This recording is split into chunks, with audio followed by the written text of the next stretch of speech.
महाराज जी, मगर वो हमेशा व्यवहार में उतर नहीं पाता। मोह क्योंकि मतलब बल बच्चों नहीं है। में। हमारी बात समझो।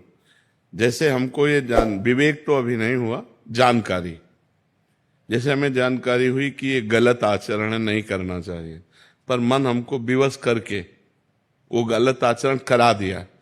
और जैसे मुझे जानकारी कि अच्छा आचरण ही करना चाहिए, पर मन निराश होकर के वो नहीं करा रहा।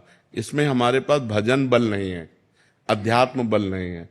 अध्यात्म बल है तो जहां लगाना इंद्रिय मन को वहीं लगा दिया, जहां हटाना वहां से हटा दिया। तो जानकारी तो है, लेकिन जानकारी का प्रयोग नहीं है। वो प्रयोग तभी हो सकता है जब हमारे पास नाम रूपी बल होगा। नाम जब तो महाराज बहुत कर रहे हैं फिर भी। अब आपका शब्द ही बता रहा है कि आप नाम जप नहीं करती। बहुत नाम जप करने वाला कैसे बोल सकता है बहुत नाम जप करते हैं? ये बोल कैसे सकता है? आप हमसे कहो कि आप कितना नाम जप करते हो, तो हाथ उठा के यही कहेंगे कि हम तुम्हें क्या बताएं, पूरा जीवन हो गया प्रयास करते, लेकिन अभी जी नहीं भरा कि जितना होना चाहिए वो नहीं कर पा रहे। वास्तविक कह रहा हूं कि काश मैं डट के भजन कर पाता, जबकि हमारे पास और कोई काम नहीं भजन के सिवा, और प्रयास रहता है, लेकिन फिर भी असफल है। हम ये नहीं कह सकते कि हम बहुत भजन करते हैं, वो शब्द नहीं बोल पाएंगे बहुत। वैसे भी आपकी जेब में 1 करोड़ रुपया रखे हैं, आप बता दोगे क्या करोड़ रुपया रखे हैं? गुप्त रखा जाता है कि नहीं? ऐसे ही ये भजन का है। बड़े बड़े भजनानंदी ऐसे करते हैं, हम अधम जीव, हम नीच जीव, कहां हमसे भजन होता है। आप कहते हो भजन तो बहुत होता है, फिर परेशानी क्या है? जो जानकारी हमको है कि नहीं करना, वो नहीं करना। जो जानकारी करना है कि करना है, वो करना। क्यों? क्योंकि भजन है। भजन नहीं है तो फिर ये बात आएगी। ईमानदारी से भजन करो, जैसे हम कह रहे हैं। लिखो दिमाग में राधा राधा, सुनो कान से राधा राधा, और बोलो हृदय से राधा राधा, सब ठीक हो जाएगा। करके तो देखो। अब ऐसे कह दे कि हमने तो बहुत भजन कर लिया, तो तुम उनसे बात करो जो भजन नहीं करते, पूरा जीवन भजन में दिए हुए हैं। शुरू तो तुम करो भजन, ईमानदारी से सही भजन करो। अभी पीछे बैच में कहा कि आप घड़े में 5 छेद कर दो और एक एक चुल्लू जल डालते रहो, कभी भरेगा? तो पहले छेद बंद करो और एक एक बूंद डालते रहो, घड़ा भर जाएगा। पहले उन छेदों को बंद करो जो हमारे भजन को छीण करते हैं, और ईमानदारी से भजन करो। फिर आप भी देखो, बोलोगी कि नहीं भजन परमानंदमय है। जो घोर हिंसक स्वभाव के थे और राम नहीं बोल पाते थे, वो जब मरा मरा हुए तो रामायण की रचना कर दी, इतिहास की रचना कर दी, जो आज हमारे भारत में सम्माननीय इतिहास है। तो आप विचार करो, हम कहते हैं बहुत भजन करते हैं, कुछ ऐसा नहीं होता, तो वो बात तुम्हारी हम कैसे मान ले जब हम भी भजन करते हैं और ऐसा होता है? कोई चिंता नहीं, बेपरवाह, न मृत्यु की चिंता, न दर्द की चिंता, न कोई भय। तो हमारा प्रतिपल आनंद में बीतता है। किससे? नाम से, भगवान के भजन से। ये हम प्रमाण तुम्हें खुद इसलिए देते हैं कि अब जैसे आपने कह दिया और 4 लोगों ने सुना कि हम बहुत भजन करते हैं, लेकिन ऐसा नहीं। नहीं, हम ये नहीं कह सकते कि बहुत भजन करते हैं लेकिन करते हैं और उसका परिणाम तुमको हम दिखाई देते हैं। नहीं, भजन व्यर्थ नहीं जा सकता, भजन व्यर्थ नहीं। हाँ, ये जरूर है कि बहुत जन्मों के हमारे पुराने संस्कार हैं, पाप है, तो अब हम थोड़ा भजन करना शुरू किया और वो हमको घसीटते हैं माया की तरफ। अब हम और भजन बढ़ावें, और भजन बढ़ावें, धीरे धीरे ऐसा होगा कि वो घसीट के हमारे पास आ जाएंगे। हाँ, निराश नहीं होना। बहुत जन्मों का बिगड़ेल मन है तो हमें निराश नहीं होना, पर हमको भगवान के नाम की अश्रद्धा वाली भी बात नहीं कहनी। यार हम बहुत नाम जप करते हैं, ऐसा ऐसा नहीं, ऐसा नहीं। ऐसा बोलने से नाम की महिमा पर वो अंगुली उठती है, और वो हम उठने नहीं देंगे, क्योंकि हम स्वयं आपके सामने बैठे हैं। उसके प्रमाण हैं कि हर कष्ट, हर परिस्थिति, हर व्यवस्था भगवान सब व्यवस्था करते। किसी महीने में ऐसा नहीं होता कि यार बिजली का बिल नहीं भरने को हुआ, यार ऐसा नहीं, सब व्यवस्था भगवान करते। तो नाम का आदर करो, वो आदर पूर्वक नाम जप करो, सब ठीक हो जाएगा। रोहित दुबे जी, राधे राधे महाराज जी। महाराज जी, आपके श्रीमुख से सुना है कि संसार में हम सबको एक स्वांग करते हुए आध्यात्मिक मार्ग पर प्रकृतिशील रहना है। चाहे वो हमारा परिवार हो, रिश्तेदार हो, हमें बिना कोई आसक्ति रखते हुए सबसे सांसारिक व्यवहार करना है। गुरुदेव भगवान, जब हम लोग संसार में रहते हुए संसार में सच्चे बने रहते हैं तो सब कुछ आसान लगता है, पर हम लोग जब संसारिकता का स्वांग करते हैं तो सब कुछ कठिन सा प्रतीत होता है। आप हमें मार्गदर्शन। भजन की कमी के कारण ऐसा है। और जब भजन होगा ना, बहुत बढ़िया स्वांग होता है। मान लो आपको तो कितने लोगों से मिलना होता है, अपने को कितने लोगों से मिलना होता है, अलग अलग घर के, अलग अलग दिमाग के, अलग अलग प्रांत के सब लोग आते हैं और सबसे मिलना होता है। और सबसे ऐसे मिलना होता है कि हम आपके ही हैं। किसी से ऐसा अनुभव नहीं होने पाएगा कि हम आपसे प्यार ज्यादा करते हैं, आपसे कम करते नहीं। हमको समान प्यार करना है और किसी से भी प्यार नहीं करना। जी, परिवार में जो बच्चे रहते हैं, जो पत्नी रहती है, थोड़ा उन पर आसक्ति ज्यादा रहती है। जो भजन की कमी कह रहा हूं, भजन की कमी के कारण हमारा ममता मल अभी जरा नहीं है। वो ज्यों कहते हुए तो स्वांग कैसे होगा? फिर तो सत्य होगा ना। तभी उसमें मिलने पर सुख और बिछुड़ने पर दुख, इसका अनुभव होता है। अगर स्वांग करोगे तो मरने पर भी दुख नहीं होगा, क्योंकि स्वांग हो रहा है और वास्तविक स्वांग हो रहा है। एक बड़े पर्दे पर जगन नाटक वैभवा, वो सच्चिदानंद परमात्मा अपने आप से अपने आप का सृजन कर रहा है, अपने आप से अपने आप का पालन कर रहा है और अपने आप से अपने आप का संहार कर रहा है। दूसरा कोई है नहीं। पर ये ज्ञान नहीं है ना। असलियत में जब ज्ञान होगा अंदर से, तब स्वांग शुरू होगा, तब हाँ अनुभूति। अभी भजन नहीं है। भजन करो, नाम जप का प्रयास करते हो। हाँ, और अधिक करो। जितना अधिक नाम जप होगा उतना ही वैराग्य होगा। इसका नाम मृत्यु लोक है। यहाँ सब मरेगा, कुछ नहीं है यहाँ सब। असलियत में जो ज्ञान हो जाएगा ना, तो तुम्हें किसी से प्रेम नहीं होगा और सबसे प्रेम होगा। दोनों बातें, प्रेम होगा भगवत भाव से और शरीर भाव से प्रेम नहीं होगा। सब में भगवान विराजमान है, इस बात से प्रेम होगा। लेकिन ये मेरा पुत्र है, इसमें मिठास नहीं रहेगी। प्यार उससे भी अधिक होगा। अभी हम पुत्र मान के प्यार कर रहे हैं, फिर हम भगवान मान के प्यार करेंगे तो प्यार तो और बढ़ गया, लेकिन ममता नहीं है। ममता दुखदाई है। हाँ, मोह राग है, ये दुखदाई है। तो ये भजन से जाता है। जब तना सत्संग सुनोगे तो विवेक जागृत होगा और भजन करोगे तो बल जागृत होगा। विवेक और बल दोनों के द्वारा स्वांग होता है। कि जैसे नौटंकी में राजा बना हुआ है या रानी बना हुआ है, उसको पता है 2 घंटे के लिए राजा रानी है, इसके बाद तो हम हैं नहीं, तो कोई राजा तो बन नहीं गए। ऐसे हमको पता है 60-70 वर्ष 80 वर्ष इसके लिए पुरुष बने हैं। फिर इसके बाद अगर अपना कल्याण ना कर सके, पता नहीं सुअर कुत्ता बनना पड़े, क्या बनना पड़े, कौन सी योनि में। ये स्वांग ही तो हो रहा है।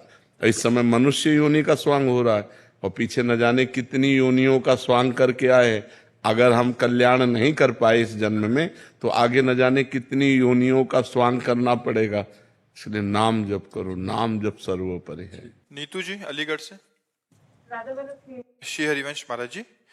महाराज जी, भगवान का प्रेम नाम जप से मिल जाएगा क्या? हमारे नाम जप से प्रेम मूल यह नाम है।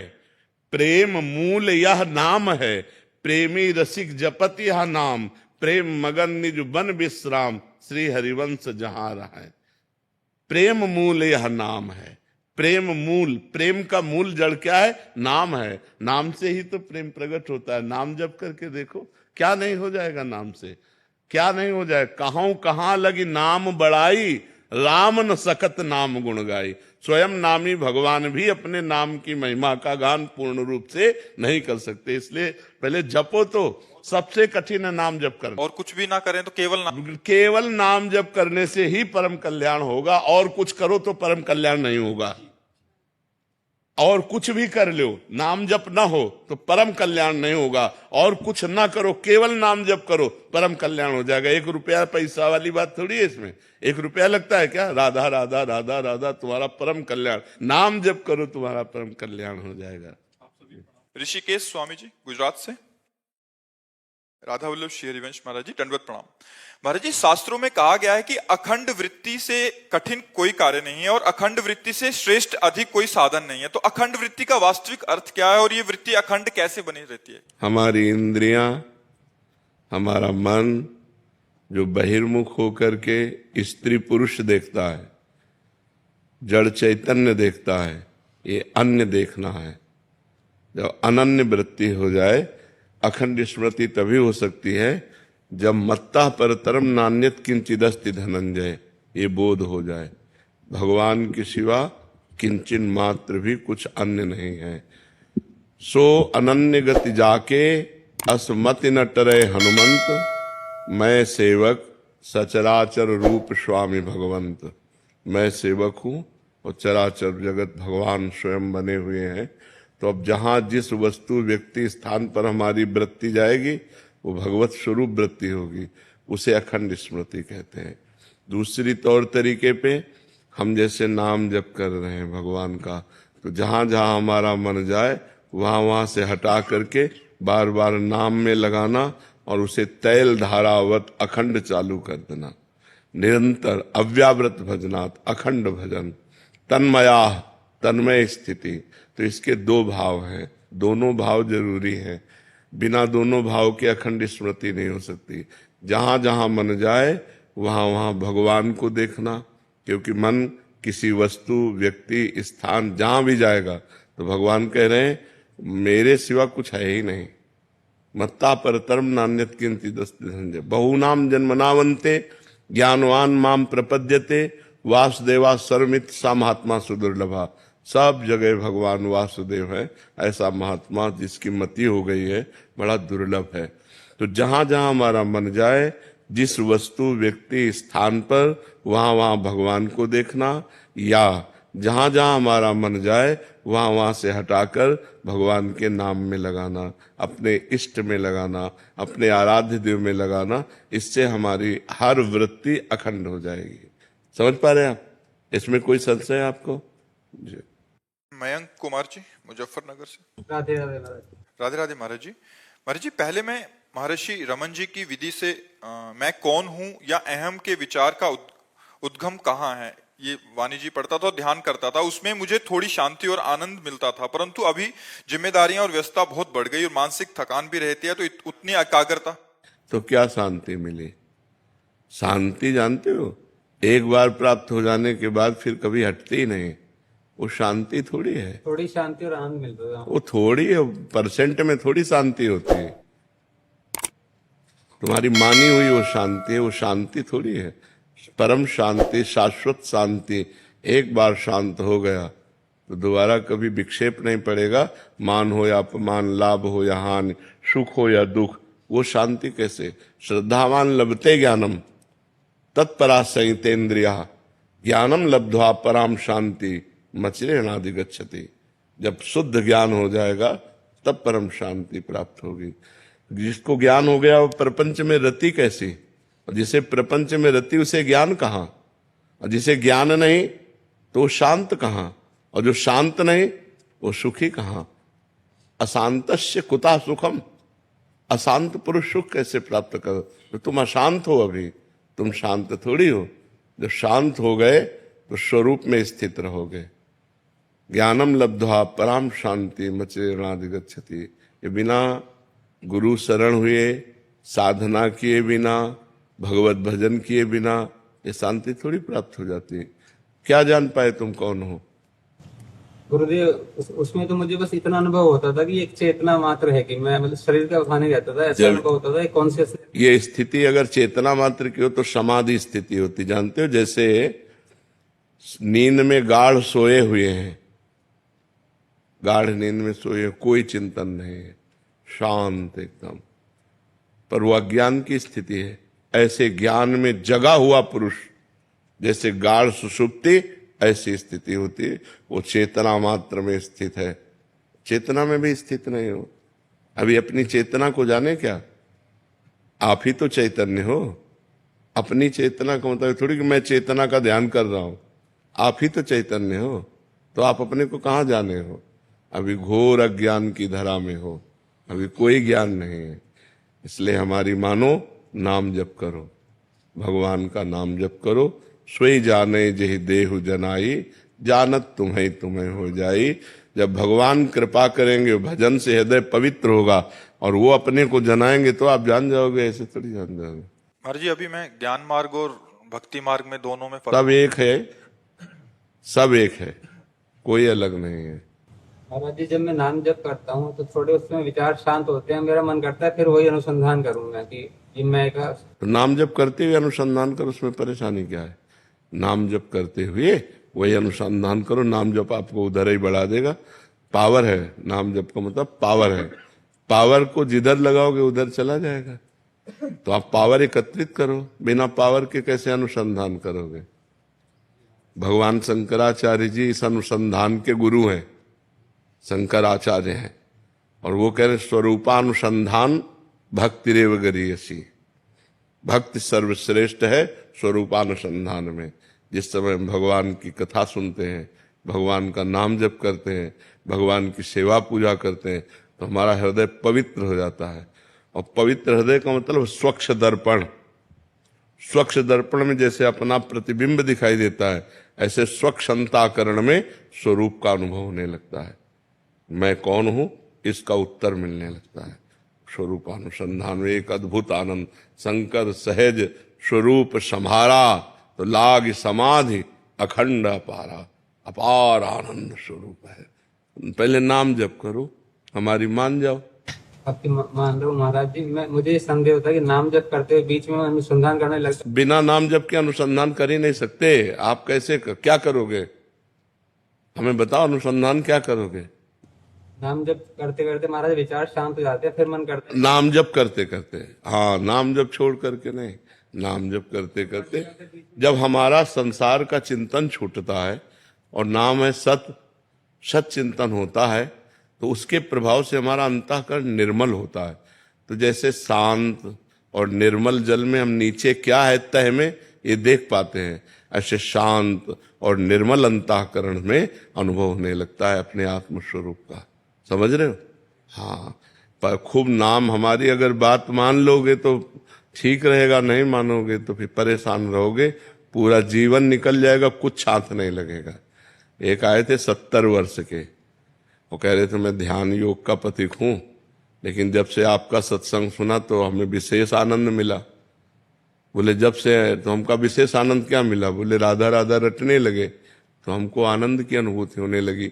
जो 70 वर्ष की अवस्था तक साधन करने पर आनंद नहीं हुआ, वो राधा नाम के रटने से प्रारंभ हो गया। तो मान लो मेरी बात। बारी मथे घृत होए बरु, सिकता ते बरु तेल, और बिनु हरि भजन न भवतरी, या सिद्धांत अपेल। पानी मथने से भले घी निकल आवे, असंभव। बालू को पेरने से भले तेल निकल आवे, असंभव। बोले असंभव संभव हो सकता है, लेकिन बिना भजन के इस संसार से मुक्त नहीं हो सकते, ये गारंटी की बात है। विनिश्चितम बदामिते न अन्यथा वचांस में, हरिम भजन्ति ये नरा भव सागर तरंत थे।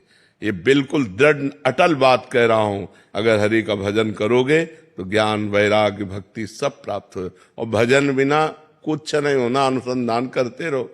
जब 10-20 वर्ष बीतित हो जाए तो हमें बताना, हम आपको वहीं खड़ा बता देंगे, जहां से चले थे वहीं खड़े हो।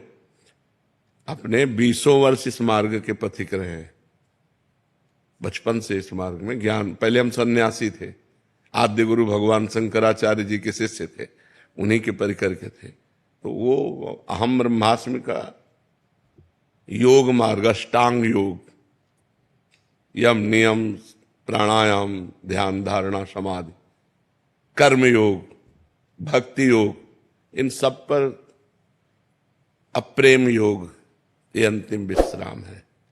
जो निकुंज रस है प्रिया प्रीतम का, अप्रेम योग में चल रहे हैं। तो इन सब का रसास्वादन करके, ऐसा नहीं कि ये असत मार्ग है, सत मार्ग है, पर इनकी आनंद की एक सीमा है। ये अनंतानंद है, वो अखंडानंद है। ये अनंतानंद है, अनंतानंद। अखंडानंद से अनंतानंद की प्राप्ति भगवान शंकर की कृपा से, भगवान शंकर इधर हमें भेजे। तो हम जो कहें वो बात मान लो, बिना किसी स्वार्थ के है। ऐसा तो नहीं कि भाई किसी तरह का आपसे कोई ना कोई परिचय है आपसे और ना कोई स्वार्थ है आपसे। आपका मंगल हो जाए, क्योंकि पूरा अनुभव करके बता रहा हूं कि नाम जब सच्चिंतन है। हमारा पहला कर्तव्य है संसार का असत चिंतन छूटना, असत क्रियाएं छूटना, पापाचरण छूटना। पहले ये करो, सत चिंतन के द्वारा असत चिंतन का त्याग कर दो, पापाचरण का त्याग कर दो। जहां हृदय निर्मल हुआ, जो चाहो, प्रेम चाहो, ज्ञान चाहो, जो चाहो सब मिल जाएगा। तुम्हारे पास धन है, जो चाहो वो खरीद लो। नाम रूपी धन है, जो चाहो वो प्राप्त हो। भजन नहीं है तो बकवास है।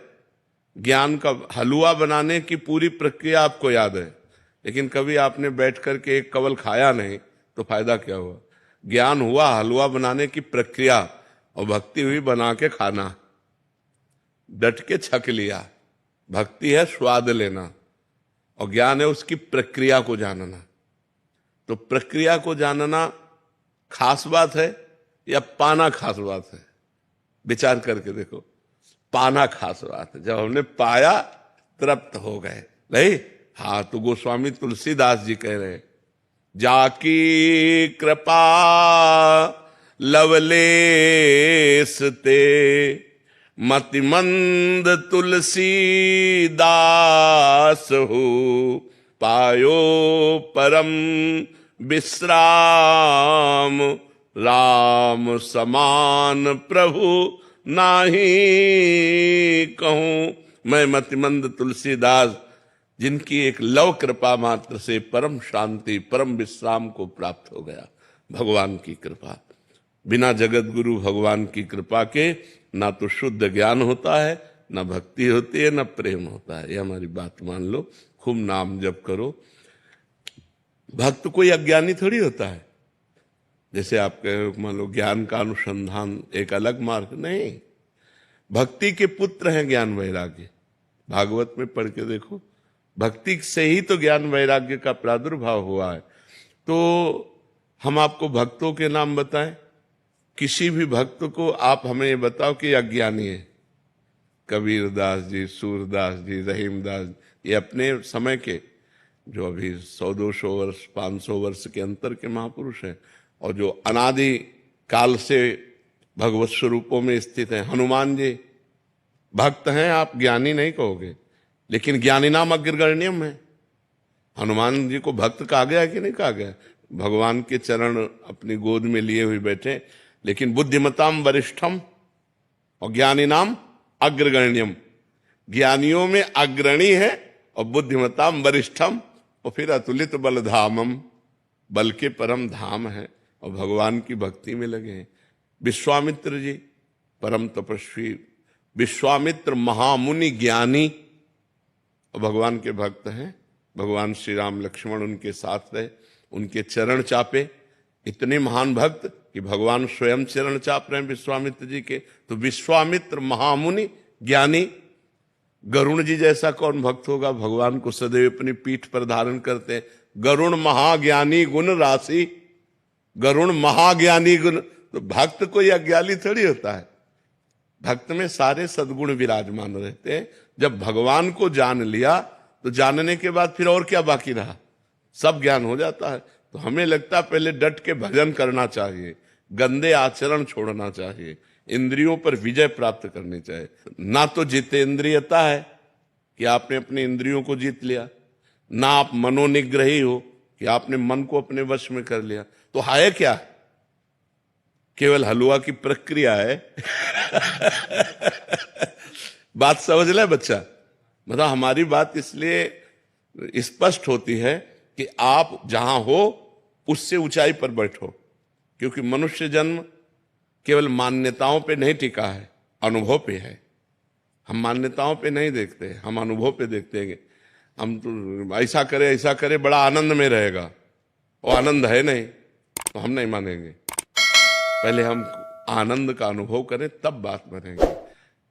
निज सुख बिन मन होए कि थीरा, जब तक हृदय में भगवत सुख नहीं होगा तब तक मन को आप नहीं रोक सकते। वो भोगों में जाएगा, वो गंदी बातें सुनेगा, गंदी बातें देखेगा, गंदी बातें करेगा और वेदांत पढ़ेगा।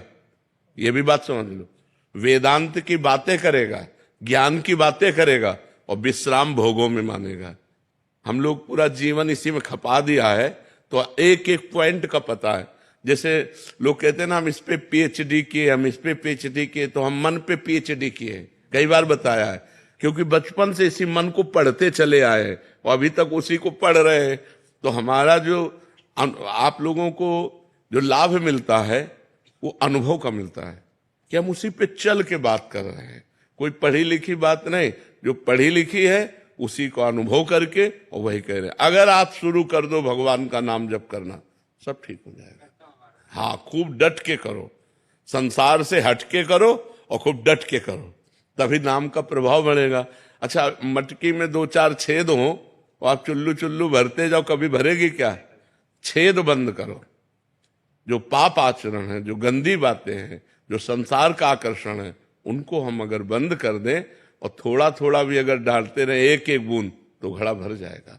ऐसे हमारी पहले गंदी बातें बंद होनी चाहिए, हमारे जीवन में कोई गंदगी नहीं होनी चाहिए, शास्त्र के अनुसार हमारा जीवन होना चाहिए। फिर जो हम भजन कर रहे हैं वो हमारा एकत्रित होता जाएगा, वो घड़ा भर जाएगा। और जब भजन का घड़ा भरेगा तो परमात्मा साक्षात्कार उसका फल है, सीधा फल है भगवान का साक्षात्कार। वही भगवान आत्मा है, वही परमात्मा है। आत्मा और परमात्मा में इतना थोड़ी अंतर है, वही है, वही परमात्मा है, वही आत्मा है। भक्त जिसे भगवान कहते हैं, ज्ञानी उसे आत्मा ब्रह्म कहते हैं, योगी जन उसे परमात्मा कहते हैं। अपने अपने भाव से उसे पुकारते हैं, है तो वो एक ही, दो थोड़ी है। वो एक होते हुए भी अनेक है और अनेक होते हुए भी एक है। यही ज्ञान होना है जी। गजेरा किशन जी। राधे राधे मेरे साथ। राधे राधे महाराज जी। महाराज जी, भारत भूमि निस्संदेह दिव्य भूमि है, जहां संत महापुरुषों की वाणी, दर्शन एवं दिव्य लीलाएं होती रहती हैं। संतों एवं महापुरुषों के होने पर आध्यात्मिक बल समाज को प्राप्त होता है, परंतु जब वो महापुरुष दिव्य धाम चले जाते हैं, उनके अभाव में समाज एवं राष्ट्र उनकी गुरुवाणी एवं दी हुई शिक्षाओं के प्रभाव को निरंतर धारण करने के लिए क्या करे? बिना प्रगट संतों के सानिध्य के, उनकी वाणी के अनुसार हम चल सकें, बड़ा असंभव है। देखो, संतों की वाणी तो दिव्य है ही है, लेकिन स्वयं भगवान अवतरित होकर, गीता जी ये संत वाणी नहीं, स्वयं भगवान बोल रहे हैं। गीता जी तो स्वयं भगवान बोल रहे हैं, भागवत जी में स्वयं भगवान उद्धव जी को उपदेश कर रहे हैं, लेकिन हम उसको अपने में धारण नहीं कर सकते। तभी धारण कर पाएंगे जब कोई गीता के अनुसार चलने वाला संत मिलेगा, और उससे जब हमारा संबंध होगा, भाव संबंध, और वो जब अपनी दिव्य अनुभूतियां देगा, तो गीता जी की बात हमें समझ में आने लगेगी, तो हमें गुरुवाणी की बात समझ में आने लगेगी, तो हमें बड़े बड़े सदग्रंथों की बात समझ में आने लगेगी। इसीलिए गोस्वामी जी ने प्रथम भगत संतन कर संगा, सबसे पहली भक्ति रखी है गोस्वामी जी ने, संतों का संग। अगर हमें संतों का संग मिले तो परम सौभाग्य है। अगर संतों का संग न मिले तो केवल ग्रंथ से देखकर हम अपना कल्याण नहीं कर सकते। जैसे मेडिकल स्टोर है और हम बीमार हैं और हमें मेडिकल स्टोर में खड़ा कर दिया जाए, क्या हम निरोग हो सकते हैं? डॉक्टर की जरूरत है कि नहीं? है ले, दवा वहीं रखी है, शास्त्र है मेडिकल स्टोर, और हमें बीमार भव रोग के, अब हमको शास्त्र रूपी मेडिकल स्टोर से हम निरोग नहीं हो सकते, क्योंकि हमें बीच में वैद्य की जरूरत पड़ेगी, डॉक्टर की जरूरत पड़ेगी। मेडिकल स्टोर में ही दवा रखी, अब वो पहले हमारे रोग को समझे और हमारे अधिकारानुसार वो हमें दवा दे, वो मेडिकल स्टोर से ही देगा। लेकिन अगर डॉक्टर से हम ना मिले तो हम अपनी हानि कर सकते हैं। कोई भी दवा टेस्ट करेंगे तो हम परेशान हो जाएंगे। मेडिकल स्टोर है, वो तो बहुत से रोगों की दवा, सब औषधि। तो शास्त्र क्या है? मेडिकल स्टोर है। गुरु क्या है? डॉक्टर है। हम हैं मरीज। तो जब गुरुदेव शोध करके कि देखो, जैसे अभी इससे कहा कि तुम नाम जप करो, कहाँ ठीक है, ये दवा बताई, सदगुरु वैद्य वचन विश्वासा संयम यह न विषय कयासा। सदगुरु रूपी डॉक्टर की बात मान लो और परहेज करो। जो गंदी बातें हम कहो, गंदी बातें छोड़ो, विषय की आशा को त्यागो, ये परहेज है। दवा खाओ, सदगुरु की आज्ञा का पालन, परहेज, गंदी बातों का त्याग करो, अभी सब ठीक हो जाएगा। तो हम केवल शास्त्र या सदगुरु वाणी से जो लिखित है उससे हमको प्रगट में चाहिए, प्रगट में संत रूपी डॉक्टर चाहिए। वो हमारी नाड़ी पकड़े कि हम किस कोटि के मरीज हैं और उसी कोटि की दवा हमको दे तो हमारा कल्याण हो जाए। भगवान की बड़ी कृपा रहती जब संत जन मिलते हैं। जब द्रवे दीन दयालु राघो तो साधु संगति पाइए। संतों का संग मिलता है। जिस दिन हमारे संत महापुरुष अब जैसे बड़े बड़े अंतर्धान हो गए, अब यत्र तत्र कहीं संत जो स्वयं भगवान में स्थित हैं और भगवान में स्थित करना जानते हैं, अन्य को भी भगवत भाव में स्थित करना जानते, बीच में कोई लेन देन नहीं। अध्यात्म कभी बिकता नहीं और जो बिकता है वो अध्यात्म होता नहीं। केवल भगवान की महिमा सुनो आके फ्री और उसको अपने जीवन में धारण करो। हमारा आपका संबंध है भिक्षा और शिक्षा का। भूख लगे तो हमें 4 रोटी दे दो और तुम हमसे शिक्षा लो। हम बाबा जी हैं, तुम्हारा कल्याण शिक्षा से होगा और हमारा भजन भिक्षा से होगा। बस इतना संबंध है। भिक्षा तय नहीं होती। मनावे 1 रोटी दे दो, मनावे 2 रोटी दे दो, मनावे भरपेट दे दो। तो अगर हमें संत मिल जाएं तो हमारा कल्याण हो जाए। अगर संत तो केवल वेश मात्र से बात नहीं बनेगी, वेश मात्र से बात नहीं बनेगी। सोने का पानी फेरा हो और आप कलश पीतल का लेके जाओ तो स्वर्णकार की नजर में पीतल के पैसा मिलेंगे, सोने के नहीं मिलेंगे। समझ रहे ना? जिस समय वो जहां देखा कसौटी में कस के तो पीतल है ओरिजिनल।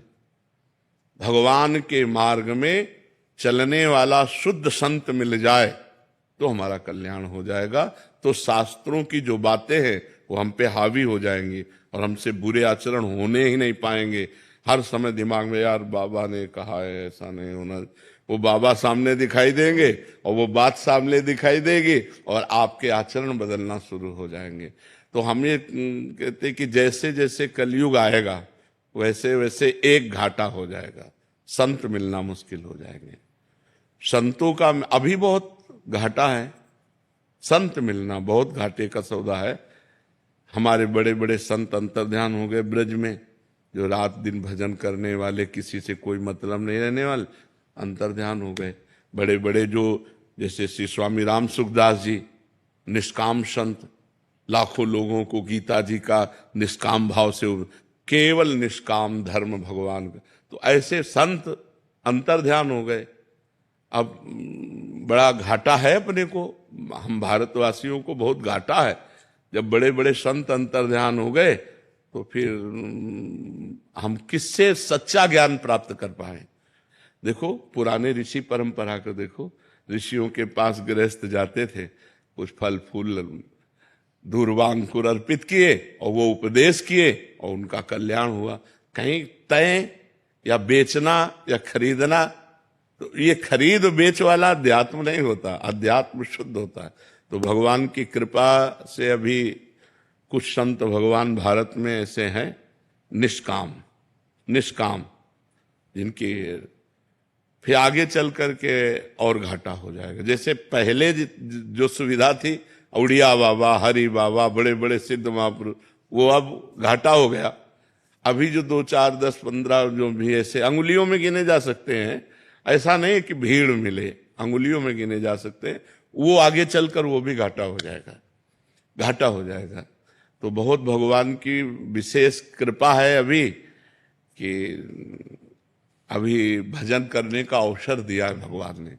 भजन कर लो, नहीं तो कलयुग का इतना प्रचंड तांडव अब देखो बढ़ने लगा है।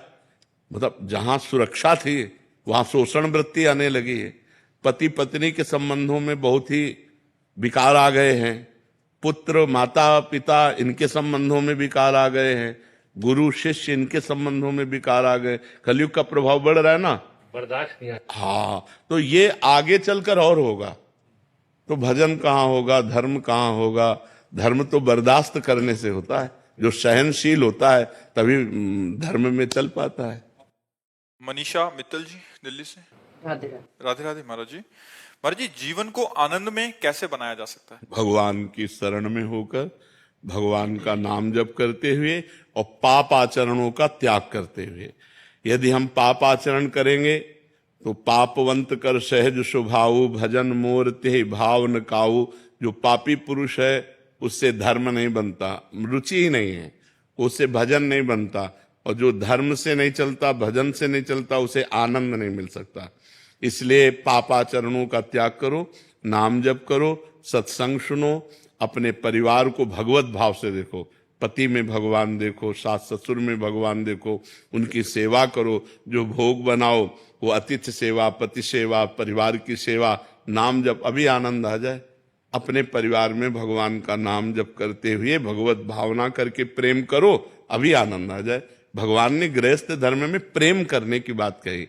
आप लोग प्रेम नहीं करते, मोह करते हैं, है ना? मोह के कारण आपकी दुर्गति होती है। और प्रेम करो तो उसमें भी भगवान है। पावर सबके अंदर भगवान बैठे हुए हैं।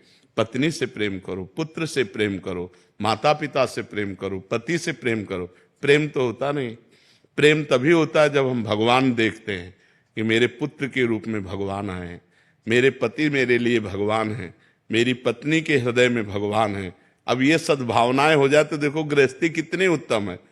अब आज का समय ऐसा है कि पति किसी और के साथ जा रहा है, पत्नी किसी और के साथ जा रही है। लड़ाई झगड़ा होता है, मारपीट होती है, हिंसा होती है। धर्म से चलो तो ही आनंद की प्राप्ति होगी। नाम जप करो और पाप आचरणों का त्याग करो। जो पाप आचरण जो आप जानते हो कि गलत है, नहीं करना चाहिए, वो हमें नहीं करना है, तभी आनंद की प्राप्ति होगी। आनंद नाम भगवान का है। जो आनंद सिंधु सुख राशि, वो भगवान धर्म से चलते हैं। मर्यादा पुरुषोत्तम भगवान ने धर्म से स्वयं चल करके रास्ता दिखाया है। भगवान श्री राम ने, भगवान श्री कृष्ण ने। ये धर्म से चलोगे, पवित्र आचरण करोगे, नाम जप करोगे, परिवार से प्रेम करोगे तो आनंद में रहोगे। जी। प्रदीप जी मुरैना से। राधे राधे। राधे राधे महाराज जी। महाराज जी, आप कह रहे हैं कि आप शादीशुदा हैं और एक कंपनी में मैनेजर हैं। ये कह रहे हैं कि अभी भजन में इतना मन लग रहा है कि ऐसा लग रहा है कि सब कुछ छोड़ छाड़ दूं, और पर घर वाले कह रहे हैं कि जैसा चल रहा है वैसे ही करते रहें तो ज्यादा अच्छा रहेगा। हाँ। अभी मैं निर्णय नहीं ले पा रहा कि सब छोड़ के प्रभु का ध्यान में लग जाऊं। नहीं, छोड़ना नहीं। हम सब छोड़ के गंगा किनारे भागे, फिर आखिरकार हमको आना तो इसी में पड़ा ना। तो तुम छोड़ के काहे को भागोगे? जब आना ही है इसी में, तो इसी में भजन कर लो। रुचि ना होना ये अच्छी बात है। मान लो हम भोग भोग रहे हैं, हमारी रुचि नहीं है, तो भोग भोगते हुए भी आप बंधन को प्राप्त नहीं है। और भोग नहीं भोग रहे हैं लेकिन आपकी रुचि है, तो भोग ना भोगते हुए भी आप बंधन को प्राप्त है। ये तो बहुत बढ़िया बात है कि संसार में हमारी रुचि नहीं है, पर हम रुचि ना रहते हुए भी कार्य करें। अर्जुन की युद्ध करने में रुचि नहीं थी, गीता पढ़ के देख लो, लेकिन भगवान ने आदेश किया तुम्हें युद्ध करना है, मेरा स्मरण करते हुए तुम्हें युद्ध करना है। तो ऐसे ही जो आपका पद है, जो आपका कार्य है, अरुचि पूर्वक करो, पर उसे बिल्कुल सही करो, काम में गड़बड़ी ना होने पाए। और रुचि हमारी है नहीं, इसलिए हम बंधेंगे, है नहीं। चाहे पत्नी हो, चाहे परिवार हो, जब हमारी भोगों में रुचि नहीं है, पर भोग भोगना है धर्मयुक्त। जैसे मान लो आपकी पत्नी है, अब आपके अंदर अरुचि है लेकिन उसके अंदर रुचि है, तो आपको अपनी अरुचि दबाकर उसकी रुचि का पालन करना होगा, क्योंकि वो अर्धांगिनी है, वो आपको समर्पित है। अब उसके अंदर अरुचि नहीं है, अगर आप उसकी रुचि का पालन नहीं करते तो वो डिस्टर्ब हो जाएगी, वो परेशान हो जाएगी। तो हमको अपना कर्तव्य का पालन करना है। हमारा शरीर उसका पति है, हमारी रुचि नहीं है, पर इस शरीर के द्वारा पति का जो कर्तव्य है वो हम पालन करते हैं। बहुत विवेक पूर्वक चलना चाहिए। नहीं हम कह रहे हैं भाग के कहां जाओगे, हमें बताओ कहां भाग के जाओगे? जहां जाओगे वहां संसार है। देखो अब हमसे पूछो तो ये हमारा घर नहीं है, ये हमारी श्री जी का है। राधा के कुंज हमारी नहीं, वो श्री जी की है। यार बात तो एक ही है ना, तुम केवल अपने घर को अपना मानना छोड़ दो, बस खत्म हो गया। मानने से तो बात है, हम बात तो सब वही है, लेकिन वो हमें बंधनकारक क्यों नहीं है? क्योंकि वो मेरा नहीं है, प्रभु का है। तो क्या ये बात आप नहीं कह सकते? ये बात आप भी कह सकते हो, अपने घर को प्रभु का मान सकते हो, परिवार को प्रभु का मान सकते हो। जाने की जरूरत कहां है? कहां जाओगे? कहां कौन सी ऐसी गुफा है जहां जाके भजन करोगे? आप विचार करके देखो, अपने घर में रहो, परिवार का बैलेंस बना के चलो, जो आपका कर्तव्य है, और अंदर से अरुचि रहे, भगवान प्यारे लगे, यही भक्ति का स्वरूप है। बड़े बड़े महाभागवत गृहस्थ हुए, नरसिंह मेहता जी का नाम सुना है, इतने बड़े महापुरुष रहे, लेकिन क्या उनके बच्चे नहीं थे?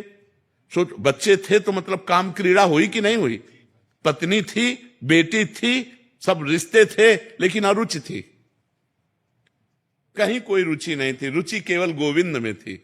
तो गोविंद साफा बांध के सारे काम संभालते थे संभालते थे ना। अपने को यही बात करनी है, हमारी रुचि नहीं है, पर गोविंद के द्वारा दिया हुआ कर्तव्य है, उसे मुझे करना है। तो भगवान आपके साथ रहेंगे, आपको अनुभव होगा भगवान आपके साथ है, क्योंकि आपकी प्रीति भगवान में है, और कहीं नहीं। यही खास बात है। खास बात ये, बाबा जी बन गए, भोग नहीं रहे, भोगों में रुचि है, तो बहुत बड़ी बाधा है। गृहस्थ हो और भोगों में रुचि नहीं है, संत हो आप। बात समझो, अंदर की बात समझनी, अंदर की बात सुधारना है। भगवान अंदर की बात सुधारने से मिलते, बाहर से नहीं मिलते। बाहर का वेश तो नौटंकी नाटक फिल्मों में भी लोग साधु का धारण कर लेते तो साधु हो जाते हैं क्या? वेश धारण मात्र से कोई साधु थोड़ी होता है। अंदर की रुचि परमात्मा में है, क्रियाएं संसार की हो रही, आप साधु हो, समझना। और रुचि हमारी भोगों में है, क्रियाएं भागवतिक हो रही, तो संसारी है वो। बात समझना हमारी, ये आंतरिक विषय को भगवान जानते हैं। तो ठीक है ना। आकाशदीप सिंगला जी, लुधियाना से। महाराज जी, आपके चरणों में कोटि कोटि प्रणाम। महाराज जी, मांस मदिरा खाना पीना गलत बताया गया है, पर महाराज जी बहुत सारे लोग सब खाते पीते हैं, पर उनके पास धन दौलत है खूब, ऐसा क्यों महाराज जी? तो क्या धन दौलत होना कोई सौभाग्य का बात है क्या? सुत दाराधन लक्ष्मी पापियों के घर होए, संत समागम हरि कथा तुलसी दुर्लभ दोए। पूर्व के पुण्य के बल से धन मिलता है, और वर्तमान में जो मांस मछली खा रहे हैं, जो पाप कर रहे हैं, उनका जब पूर्व का पुण्य खत्म होगा तब पता चल जाएगा। और विद्वान या विवेकवान बुद्धिमान परिणाम को देखता है, वर्तमान को नहीं देखता है, परिणाम को देखता है। मरोगे तो तुम्हारा शरीर जाएगा तुम्हारे साथ, बैंक बैलेंस जाएगा है, क्या जाएगा फिर? इसके लिए जो पाप कर्म किए वो जाएगा। जो बकरा खा रहे हो, गाय खा रहे हो, भैंसा खा रहे हो, सुअर खा रहे हो, वो तो परिणाम तुम्हारा दुर्गति नरक में भोगनी पड़ेगी। पैसा होना कोई खास बात थोड़ी है। पैसा तो कसाई के पास भी है, पापियों के पास भी है। पैसा खास बात नहीं। शांति, आनंद, परिणाम। बुद्धिमान वही भैया जो परिणाम को देखता है। परिणाम क्या? अच्छा, तुम्हारे शरीर को एक चिमटी से अभी हम नोचे ऐसे, आपको कष्ट होगा ना? तो फिर क्या पशु पक्षियों को कष्ट नहीं होता?